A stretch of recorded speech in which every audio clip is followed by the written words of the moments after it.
Ma'am जी ऐसे कैसे?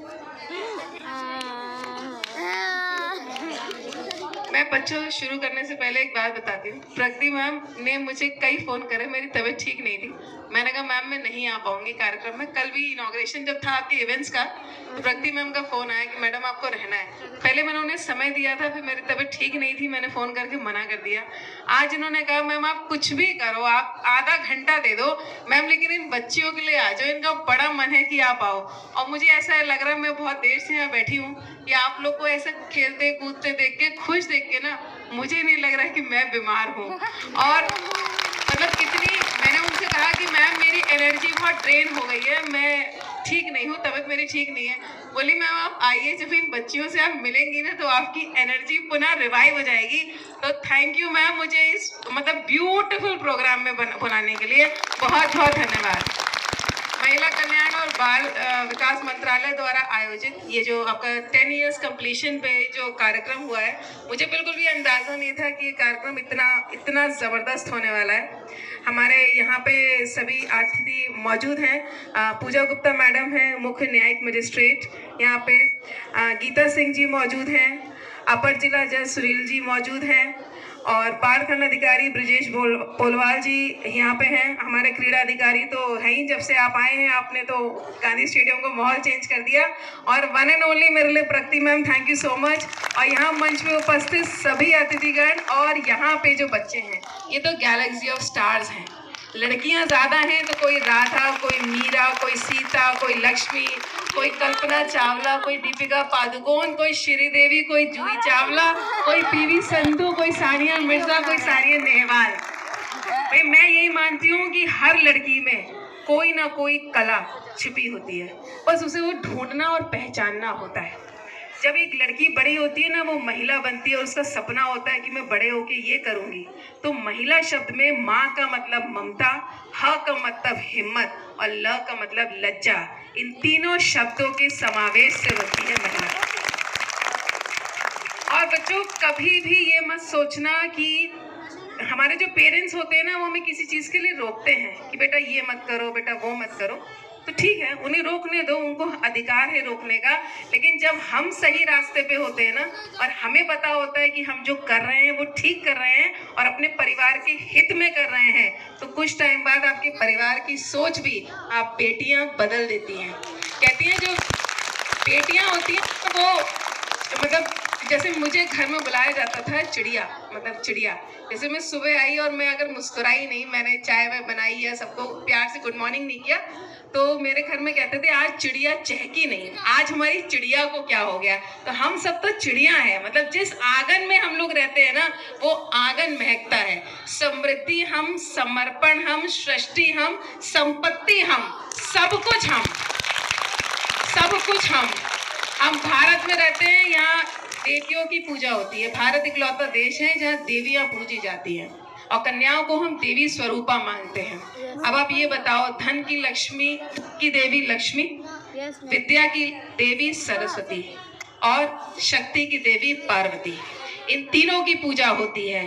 तो हर व्यक्ति ज्ञान के पीछे भागता है, शक्ति के पीछे भागता है, पावर और धन और पैसे के पीछे भागता है, तो वो हमारे पीछे तो भागता है, लेकिन हम अपने आप को कमजोर समझते हैं। तो कभी भी ये मत सोचना कि आप कमजोर हो, कभी भी ये मत सोचना कि आपके पास वो फैसिलिटीज नहीं है जो किसी और के पास है। इतिहास गवाह है कि जो गांव से उठ के लोग आए हैं, जो चप्पल घिस के लोग आए हैं ना, वो ही शिखर तक पहुंचे हैं। तो अगर शिखर तक पहुंचना है तो बहुत आप लोगों को मेहनत करनी है, बहुत मेहनत करनी है। और कभी भी अगर कोई चीज़ जीवन में पाना चाहो ना और सफल ना हो, तो कभी निराश मत होना। ये हमेशा सोचना कि भगवान ने इससे बेटर हमारे लिए कुछ रखा है। मैं पीलीभीत में ही पैदा हुई, यही मेरी स्कूलिंग हुई। स्कूलिंग होके मैंने अपनी डेंटिस्ट्री पूरी करी और फिर मेरी शादी हो गई। मैंने कभी भी नहीं सोचा था कि मैं कभी भी राजनीति में आऊँगी, मैंने कभी नहीं सोचा था मैं किसी ब्यूटी पैजेंट में जाऊँगी, लेकिन चीज़ें होती गई, मैं करती गई करती गई करती गई। लेकिन एक मंत्र मैं आप लोग को ज़रूर दूंगी, एज अ स्टूडेंट अपना समय कभी वेस्ट करो, समय से कीमती कुछ नहीं है। हम जब पीलीभीत में थे तब भी गांधी स्टेडियम था, इतनी तो स्पोर्ट्स एक्टिविटीज होती भी नहीं है सर जितनी अब होने लगी हैं। पहले तो कुछ भी ऐसा नहीं था। मैं स्कूल में मुझे बैडमिंटन खेलना हो या क्रिकेट खेलना हो या फुटबॉल खेलनी हो तो लड़कियों में ज़्यादा कोई इंटरेस्टेड ही नहीं होता था। तो मैं बॉयज़ के साथ खेलती थी कि मुझे खिला लो अपने साथ, प्लीज़ मुझे 2 किक मारने दो, प्लीज़ मुझे बास्केट करने दो। मैं लड़कों से रिक्वेस्ट करती थी कि मुझे अपने साथ खेलने दो, क्योंकि मुझे खेलना था। और मुझे ऐसा लगा कि आप जब निरंतर किसी चीज़ के लिए पीछे जाते रहते हैं, क्योंकि मैं ये मानती हूँ आपको खाना बनाना भी ज़रूरी है। अगर आज की तारीख में लड़कियों को बेलन चलाना आता है तो लड़कियों को कराटे भी आने चाहिए। कहते हैं ना कि लड़कों को पराठे और लड़कियों को कराटे आज की तारीख में ज़रूर आने चाहिए।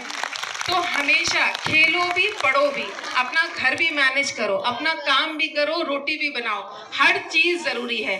जिस दिन सिर्फ खुद पे मेहनत करने लग जाओगे ना, सिर्फ खुद की पर्सनालिटी को इम्प्रूव करने लग जाओगे, तो मुझे नहीं लगता कि कोई भी रास्ता या कोई भी बाधा आप लोग को रोक सकती है। इसलिए जिस एनर्जी के साथ आज मुझे बहुत खुशी हो रही है प्रकृति मैम, इतनी सारी लड़कियों को इतने सुंदर इन लोगों ने डांस परफॉर्मेंस किए, स्टंट्स किए। मैं तो पिरामिड जब वो लोग बना रहे थे मुझे लग रहा था वो लड़की ऐसे खड़ी है और उसके ऊपर कूदे जा रहे हैं। मैंने कहा मैम ये लोग तो ऐसे चढ़ रहे हैं, सीढ़ियों पे चढ़ते हैं। मतलब एक बार जोरदार तालियां यार इन बच्चों के लिए। मतलब हम इमेजिन नहीं कर सकते थे जब हम आपके टाइम में स्कूल में थे कि ये भी कभी परफॉर्मेंस हो सकती है। तो it was a lovely performance. और आप लोग ने जो कॉम्पोजिट विद्यालयों के बच्चों ने जो परफॉर्म किया, सब यहाँ जितनी फीमेल्स है ना, सब इमोशनल हो गई होंगी, सब अपने फ्लैशबैक में चली गई कि हम यहाँ तक कैसे पहुंचे हैं। इसलिए बस खुश रहो, आप सच्चे मन से काम करो, खुश होके काम करो ना, कोई साथ आपका दे ना दे, आपका प्रभु आपका जरूर साथ देता है और आप आगे जरूर बढ़ोगे, जरूर बढ़ोगे। ये मंच इसका एग्जाम्पल है। आज आप देख रहे हो ना, इतने सारी महिला अतिथि हैं। पहले होता था मंच पे सारे पुरुष होते थे, एक महिला आती थी, कभी हो गई तो हो गई।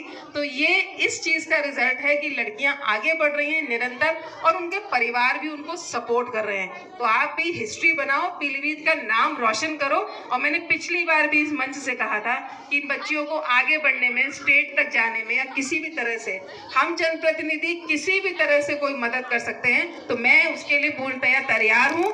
जितना मेरे हाथ में है मैं जरूर करूँगी। और मैंने अपने क्रीड़ा अधिकारी सर को बोला था कि सर लाइट से लेकर किसी भी तरह की व्यवस्था नगर पालिका को आपको लगता है कि करनी चाहिए इसको बेहतर बनाने के लिए, तो वो काम मैं जरूर करूंगी। चाहे आगे की सड़क हो, चाहे पीछे का नाला हो, चाहे लाइटें हो, वो नगर पालिका की जिम्मेदारी है। बस बच्चे खेलते रहें, बच्चों का खेल नहीं रुकना चाहिए सर।